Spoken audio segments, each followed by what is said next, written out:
ইরানের সাথে যুদ্ধ করতে গিয়ে আমেরিকার প্রেসিডেন্টের এই অবস্থা যে তার জন্য লোকজনকে প্রেয়ার করতে হচ্ছে, নিজেও মাঝখানে বসে আছে তার জন্য প্রেয়ার করছে। কি দরকার ছিল এরকম ঝামেলা নেওয়ার? অ্যাকচুয়ালি ডোনাল্ড ট্রাম্প আর ইসরায়েল ভেবেছিল, মানে আমেরিকা আর ইসরায়েল ভেবেছিল যে কয়েক দিনের মধ্যেই ইরানকে পুরোপুরি যুদ্ধতে হারিয়ে দেবে, বাট এটা করতে পারলো না।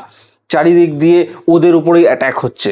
যেই কথাগুলো বলেছিল ডোনাল্ড ট্রাম্প যে এক সপ্তাহ লাগবে না ইরানকে শেষ করতে, কিন্তু সেটা পারছে না। খুবই মুশকিল পরিস্থিতিতে পড়ে গেছে।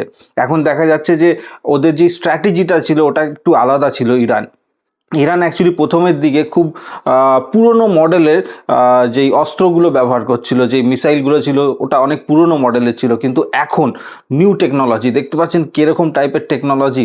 মানে একটা মিসাইল থেকে প্রায় 20 থেকে 50খানা ওয়ার হেড বেরোচ্ছে, আর এই ওয়ার হেড এটাকে আয়রন ডোমও এর সাথে লড়তে পারছে না। যারা জানে না আয়রন ডোম কাকে বলা হয়, আয়রন ডোম এরকম একটা জিনিস যেগুলো মিসাইল যদি কোনো দেশে পড়ে, যেমনি ইসরায়েলে যখন ওরা ব্যবহার করে আয়রন ডোমটা, ওরা হচ্ছে ইসরায়েলে যখন কোনো অ্যাট্যাক হয় কোনো মিসাইল থ্রু, তখন আয়রন ডোম গিয়ে তাকে ওই আকাশেই বাস্ট করে দেয়। তো এটা আয়রন ডোমের কাজ। কিন্তু এখন দেখা যাচ্ছে যে একটা মিসাইল থেকেই প্রায় 50-60খানা ওয়ার হেড বেরোচ্ছে। মানে এগুলো বোম, আর এগুলো পড়ে যাওয়ার পরে কখন ফাটবে সেটাও জানা নেই। ধরুন কোথাও এক জায়গায় একটা বোম পড়ে আছে যেগুলো আর কি ওয়ার হেড থেকে বেরিয়েছে, ওই বোমটা হয়তো ফাটবে 2 ঘন্টা বাদে বা 1 দিন বাদে, বোঝা যাচ্ছে না, কিন্তু আবার পড়েও ফেটে যেতে পারে। তো প্রায় একটা মিসাইলেই অনেক কটা বোম এইভাবে উড়ে আসছে ইসরায়েলের দিকে। কিন্তু এটা এখন মুশকিল ব্যাপার হয়ে যাচ্ছে ইসরায়েল এবং আমেরিকার জন্য। আমার যতদূর সম্ভব মনে হচ্ছে, মানে কিছু লোকজন যারা সোশ্যাল মিডিয়াতেও বলছে, বড় বড় ক্রিটিক্স যারা রয়েছে তারা বলছে যে এখানে মেবি ইরান প্রায় 1984 থেকে নিজেদের পুরো আন্ডারগ্রাউন্ড একটা আর্মি তৈরি করেছে, সেটা মানুষের না, মিসাইলের আর্মি। বিশাল বড় আর্মি। অনেক কটা ভিডিও ফুটেজে দেখা যাচ্ছে যে এরা অনেক বছর ধরে প্রিপারেশন করে রেখেছে। আর তাছাড়া এটা হতে পারে যে চায়না আর রাশিয়ার এখানে সাপোর্ট আছে। এই কারণেই এখন ডোনাল্ড ট্রাম্পের এই অবস্থা, তার জন্য প্রেয়ার করতে হচ্ছে। আরেকটা যেই খবর এসছে ওটা হচ্ছে যে ইরানের উপরে যে অ্যাট্যাকটা করছে ইসরায়েল, মাঝে মধ্যে আবার আমেরিকাও করছে ওই অ্যাট্যাক।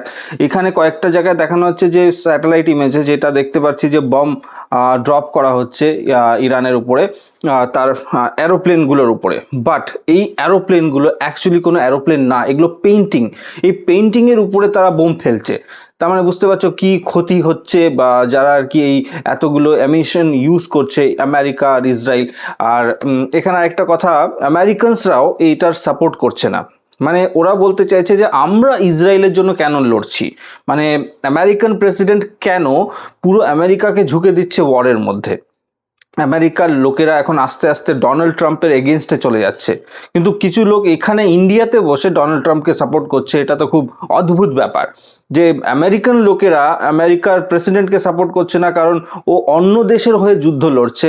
আর এই যুদ্ধতে ওদেরও ক্ষতি হচ্ছে, অনেক ইকোনমি ক্রাইসিসে যাচ্ছে, শেয়ার মার্কেট ডুবে যাচ্ছে, গোল্ডের প্রাইস কন্ডিশন খারাপ, পেট্রোলের কন্ডিশন খারাপ। আমাদের দেশেও এখন নাকি ডোনাল্ড ট্রাম্প পারমিশন দিয়েছে রাশিয়া থেকে তেল কেনার। এটা ভাই একটু এরকম মনে হচ্ছে যে আমাদেরকে মনে হয় আমেরিকা কন্ট্রোল করে। ভাইসরয় ছিল একসময় ইন্ডিয়াতে, যারা মানে ইংল্যান্ডে লোক, তারা ইন্ডিয়াকে কন্ট্রোল করতো। এখন দেখা যাচ্ছে যে আমেরিকান লোক ইন্ডিয়াকে কন্ট্রোল করছে। তার মানে মোটামুটি বলতে পারি যে এখনও ভারত পুরোপুরি স্বাধীন হতে পারেনি, এখনও ডোনাল্ড ট্রাম্পের কথা শুনতে হচ্ছে।